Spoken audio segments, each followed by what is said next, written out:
போச்சு, பஸ் போச்சு, எல்லாமே போச்சு. இப்போ என்ன பண்றது?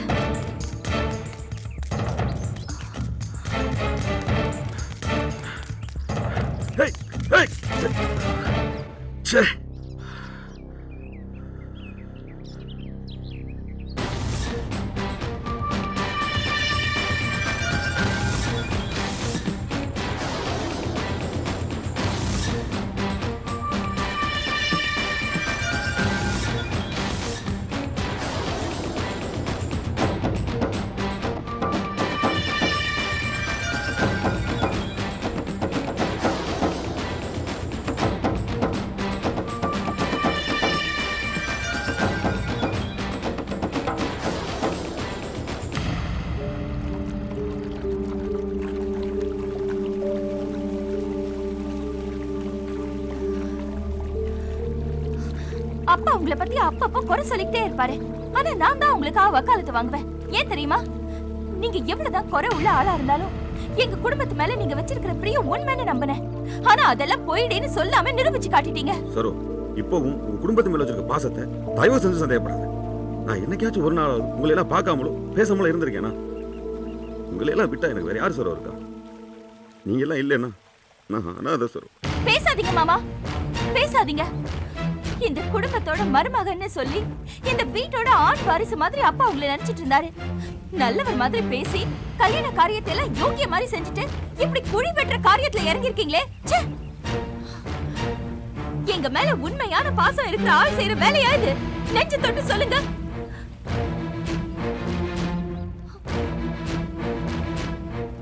உங்களுக்கு என்னதான் கட்டிக்கணும்? சரவதான் கல்யாணம் பண்ணிப்பேன்னு நீங்க தீர்மானமா நினைச்சிட்டு இருந்தீங்கன்னா நீங்க என்ன செஞ்சிருக்கணும்? அன்னைக்கு பொண்ணு பார்க்க வந்தாங்களே, அப்பவே நேரடியா ஆம்பளை மாதிரி நின்னு கேட்டிருக்கணும். அப்பா கிட்ட சண்டை போட்டிருக்கணும். அதையெல்லாம் விட்டுட்டு நிச்சயதார்த்தம் வரைக்கும் வந்துட்டு தன மனசுல ஒரு ஆசையை வளர்த்துட்டு இப்ப சம்மதம் பேச வந்தவங்க கிட்ட போய் இல்லாதி பொல்லாதையும் சொல்ல போறீங்களே, இது என்ன நியாயமாமா? அன்னைக்கு என்னாலதான் பேச முடியல. நீ உங்க அப்பா கிட்ட பேசிக்கலாம்ல? நான் தான் அன்னைக்கு தெளிவா சொன்னேனே, அப்பா பார்த்து யார கல்யாணம் பண்ணிக்கணும்னு சொல்றாரோ அவரை தான் நான் கல்யாணம் பண்ணிப்பேன்னு. மாமா, நான் தெளிவா தான் இருக்கேன். நீங்க தான் குழம்பி போய் என்னென்னமோ பண்ணிட்டு இருக்கீங்க.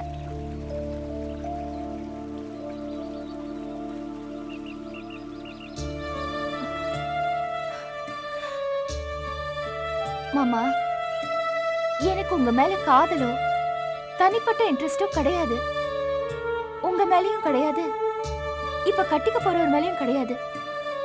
என் மனசுல இருக்கிறதெல்லாம் என்ன கட்டிக்க போறவருக்கு அது யாரா இருந்தாலும் சரி ஒரு நல்ல மனைவியா இருக்கணும்னு மட்டும்தான் நினைச்சிட்டு இருக்கேன்.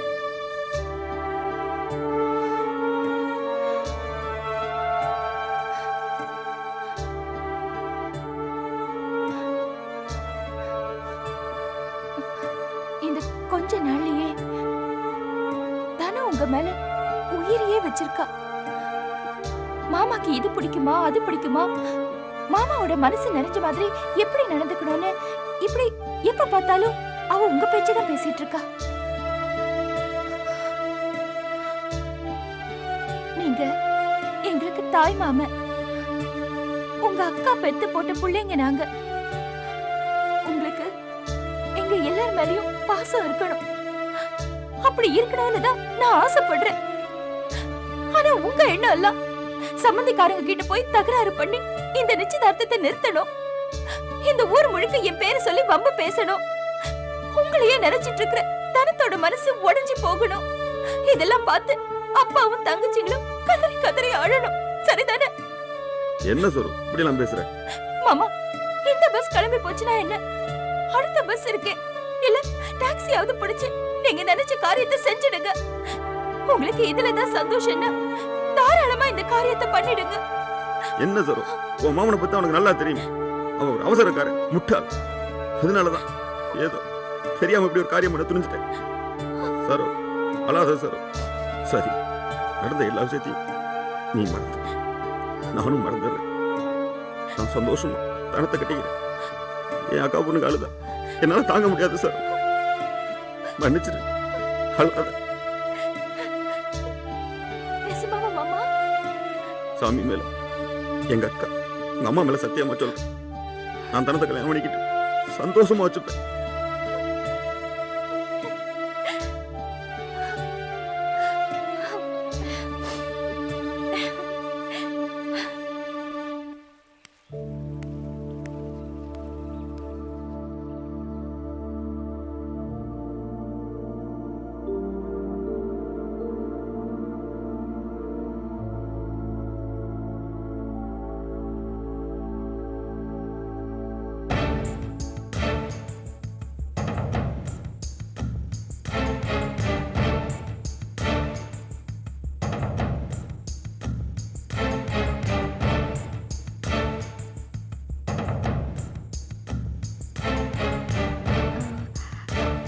சாப்பிட்டீங்களா மாமா?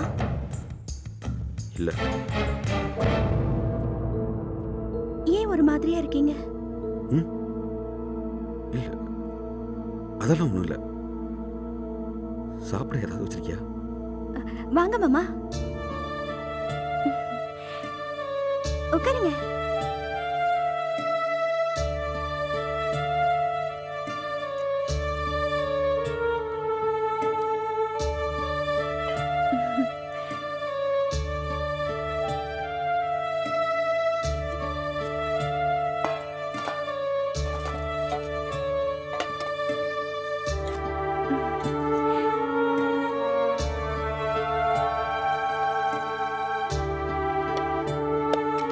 மாமா, உருளைக்கிழங்கு பொரியல் பிடிக்கும்னு சொன்னீங்கல்ல, உங்களுக்காக செஞ்சிருக்கேன். சாப்பிட்டு பார்த்து சாப்பாடு எப்படி இருக்குன்னு சொல்லணும். உங்களுக்கு பிடிச்ச கோஸ் பொரியல், உங்களுக்கு பிடிச்ச அவிச்ச முட்டை, காரக்குழம்பு வச்சிருக்கேன் மாமா.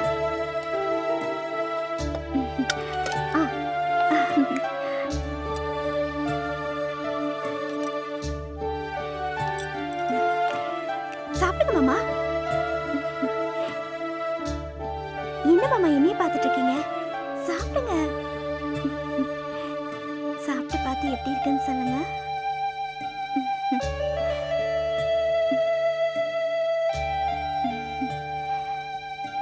அக்கா, நீ போடுற சாப்பாட்டை பார்த்தாக்கா போஸ் மாமா தொந்தி மாமாவா ஆயிடுவார் போல இருக்கு.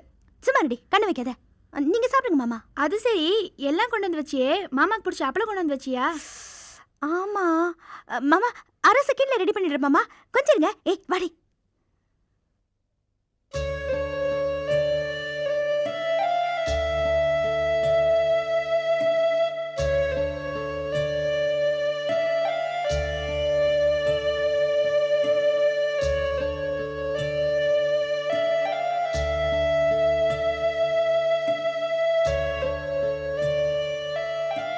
தானே ரொம்ப நல்ல உசரம். நான் சொன்னது புரிஞ்சுதா? சார், எந்த காரணத்தை கொண்டும் எப்பவும் நான் பண்ண இருந்த முட்டாள்தனத்தை தனத்துக்கிட்ட சொல்லிடாத. அதையெல்லாம் மறந்துடுங்க. எதையும் நினைக்காம நிம்மதியா ருசிச்சு சாப்பிடுங்க.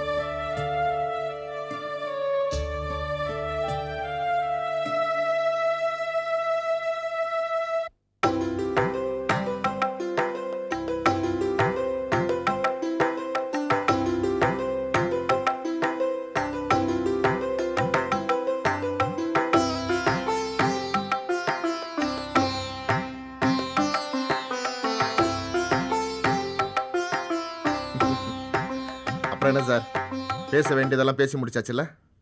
இதை பாருங்க கண்ணப்பன், எந்த ஒரு நல்ல காரியத்தையும் 100% நூலு பிடிச்ச மாதிரி எந்த விஷயத்தையும் பேசி தீர்த்தர முடியாது. கொஞ்சம் முன்ன பின்ன இருக்கத்தானே செய்யும்.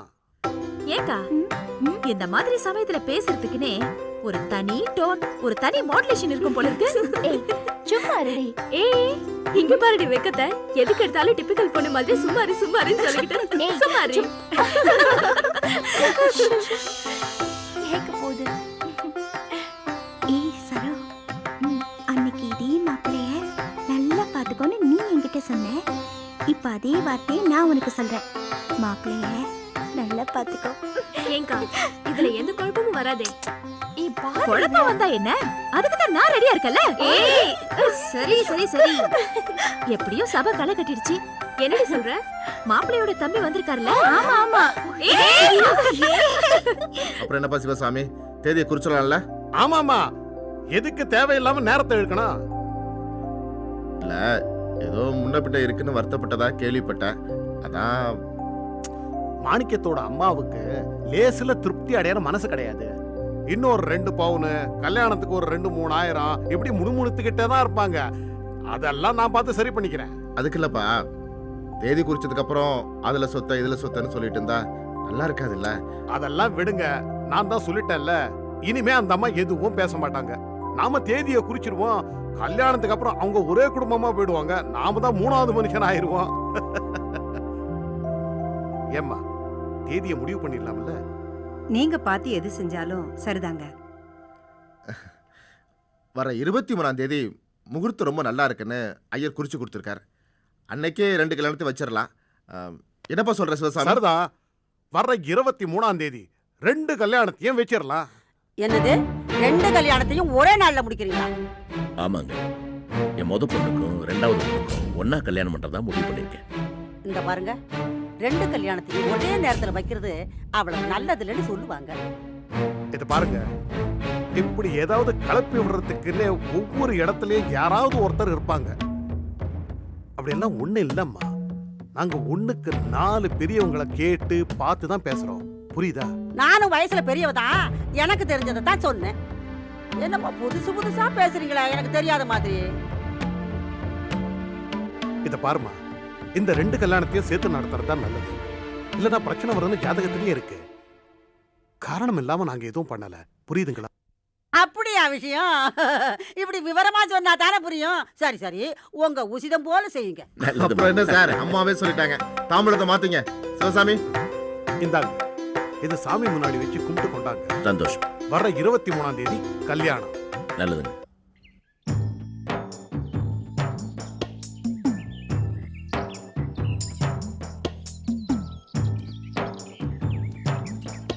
வணக்கம் ஐயா. வணக்கம். வணக்கம்.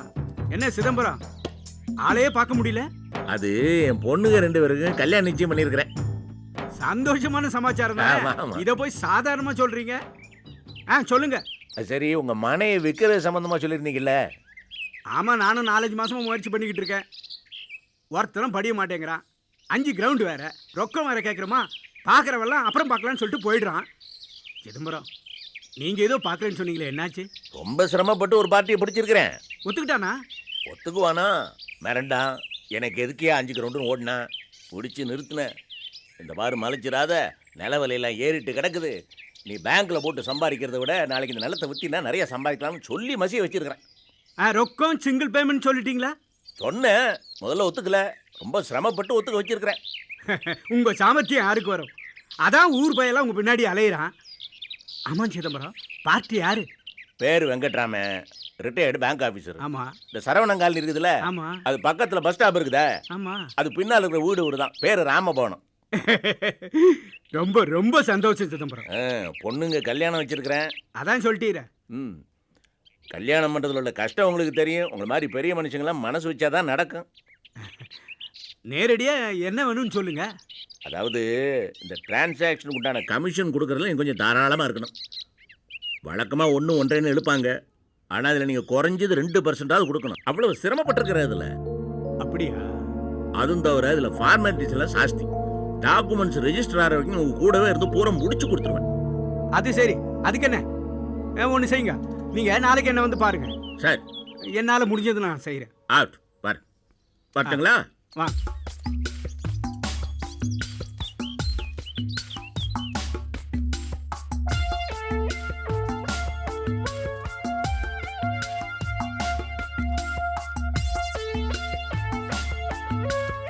முருகா, நல்லா வெட்டுற, அதான் தண்ணி போகணும் இல்லைங்க, ஒழுங்கா வேலை செய்டா. வாங்க. நான் தான் ரங்கசாமி. ஆமா, சிதம்பரம் சொன்னார். வீட்டுக்கு போயிருந்தேன், தோட்டத்தில் இருக்கிறதா சொன்னாங்க. ஓ, நம்ம மனம் ரொம்ப நல்ல மனங்க. ம், அதை விற்கிறதுக்கு எனக்கு மனசே இல்லை. என்ன பண்ணுறது, பணத்தேவைன்னு ஒன்று இருக்க. இதோ பாருங்க, ஒரு சொத்து போனால் இன்னொரு சொத்து வரும்னு சொல்லுவாங்க. எல்லாம் டைம் தானே. 100ல் ஒரு வார்த்தைங்க. நான் எதுக்காக உங்களை பார்க்க வந்தேன்னு சொல்லிடுறேன். நீங்கள் ஃபோனில் பேசும்போது ஒன்றும் விவரம் சொல்லலை. சொல்லுங்க, கேட்போம். சார், எனக்கு எப்பவுமே முகத்துக்கு நேரா பேசி தான் பழக்கம். நல்ல பழக்கம் தானே, சொல்லுங்க. இப்போ மனம் என்னோடது, நீங்க வாங்க போறீங்க. நடுப்புற மூணாவது ஆள்னு ஒருத்தர் வந்தா எப்பவுமே பிரச்சனை தான். நான் சொல்றதையும் நீங்க சொல்றதையும் அவங்க சௌகரியத்துக்கு ஏற்ற மாதிரி மாத்திக்குவாங்க. அதனால நாம 2 பேரும் நேரடியா பேசி டீலை முடிச்சிடலாம். என்ன நான் சொல்றது? நீங்க சொல்றது சரிதான். ஆனா பாவம் சிதம்பரம் ஒரு 4-5 தடவை அலைஞ்சிட்டு போனார்ல.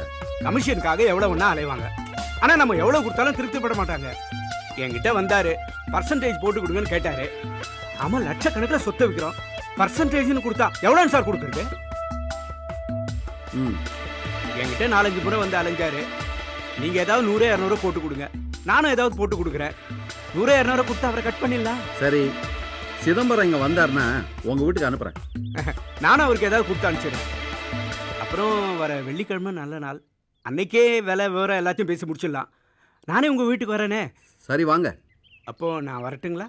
போயிட்டு வாங்க. முருகா, ஒழுங்கா வெட்டுறா.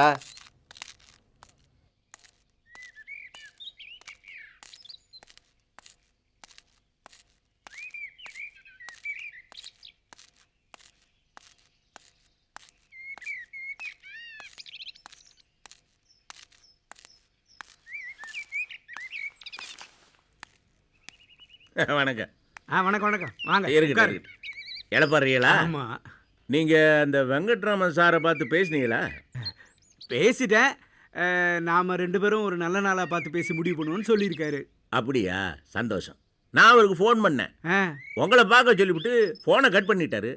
இதுக்கு முன்னே அந்த மாதிரி பண்ணதில்லை, தான் என்னடா விசாரிப்போம்.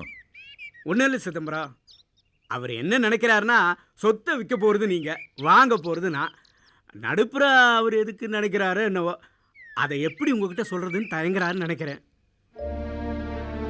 என்ன சார், நான் என் செருப்புத்தையே அவர் வீட்டுக்கு எவ்வளவு வாட்டி நடந்திருப்பேன். உங்க மனையை வாங்க சொல்லி எப்படி எல்லாம் கெஞ்சிருப்பேன். இப்படி எல்லாம் பேச ஆரம்பிச்சா அப்புறம் மனுஷங்களை எப்படி சார் நம்புறது? என்ன சிதம்பரம் இது போய் ஃபீல் பண்ணிக்கிட்டே? இது வியாபார உலகம். இதெல்லாம் இந்த காலத்துல ரொம்ப சகஜம். ஒரு கட்டம் வரைக்கும் உங்களை மாதிரி ஆட்களோட உதவி தேவைப்படுது. அதுக்கப்புறம் சம்பந்தப்பட்டவங்க பேசி முடிவு எடுத்துடுறாங்க. இதெல்லாம் நீங்க ஈஸியா எடுத்துக்கணும் சார். நான் வருத்தம் மட்டும் சீரியஸாக எடுத்துக்கணும். எதுக்காக சார் நான் எல்லாரும் ஓடுறோம்? காசு சம்பாதிக்கத்தானே. எதுக்கும் கூலி ஒன்று வேணும் இல்லை. என்ன சார் தர்ம காரியமா பண்றோம்? எனக்கு இதானே சார் ஜீவனம். அது கரெக்ட், அது கரெக்ட். வெங்கட்ராமன் கிட்ட பேசினேன், கண்டிப்பா உங்க கமிஷன் கொடுத்துடணும். இல்லைனா அது நியாயம் இல்லை. பாருங்க, இந்தாங்க 300 ரூபாய். என்னங்க இது 300 ரூபாய்? உங்க கமிஷன் சிதம்பரம். எங்க டிரான்சாக்ஷன் தொகை நிச்சயமா பெரிய அமௌண்ட் தான். அதுல 2% நீங்க எதிர்பார்க்கறது தப்பு. நாங்களே பத்திர செலவு குறைக்கலாங்கிறதுக்காக லேண்ட் வேல்யூ குறைச்சி எழுதலாமான்னு யோசிச்சுட்டு இருக்கோம். என்னோட கமிஷன் 150, வெங்கட்ராமனோட கமிஷன் 150, மொத்தம் 300. சந்தோஷமா வாங்கிட்டு போங்க. சந்தோஷம்? என்ன சார் இப்படி பேசுறீங்க? பொண்ணுக்கு கல்யாணம் பண்ணா 1000 கணக்கில் கமிஷன் தேர்ந்தான்னு சார் இந்த பாடுபட்டேன் சார். நான் ரொம்ப அழைச்சிருக்கேன் சார் இருக்காங்க. அதுக்கு தான் இந்த 300. வேணும்னா என் கையில இருந்து 100 ரூபாய் போட்டு தரேன். அதுக்கு மேல எதிர்பார்க்கறது நியாயம் இல்லை. ஐயா, என் வீட்டு பொண்ணுக்கு கல்யாணத்துக்கு நீங்க எழுத போற மொய்யா இது? சிதம்பரம், நீங்க அதிகமா பேசுறீங்க. விற்க போறது நான், வாங்க போறது அவரு. நடுப்புற நோகாமனு வந்து 4 வார்த்தை பேசுறதுக்காக 1000 ரூபாய் கேட்கறீங்களே, இது நியாயமா? பேசுவீங்க இல்ல, ஏன் பேச மாட்டீங்க? உங்க வேலை முடிஞ்சு போச்சு இல்ல, ஏன் பேச மாட்டீங்க? சிதம்பரம், கட்டாதே. 300 ரூபாய் வாங்கி கிழிச்சு உன் மூஞ்சிலே எரியணும்னு கோவம் வருது. ஆனா இத்தனை பாடுபட்டு விட்டு இத்த கூட வாங்காம போறதுக்கு நான் முட்டாள் இல்லை. கூட 100 ரூபாய் கூட கொடுப்பேன்னு சொல்லிடுற இடம்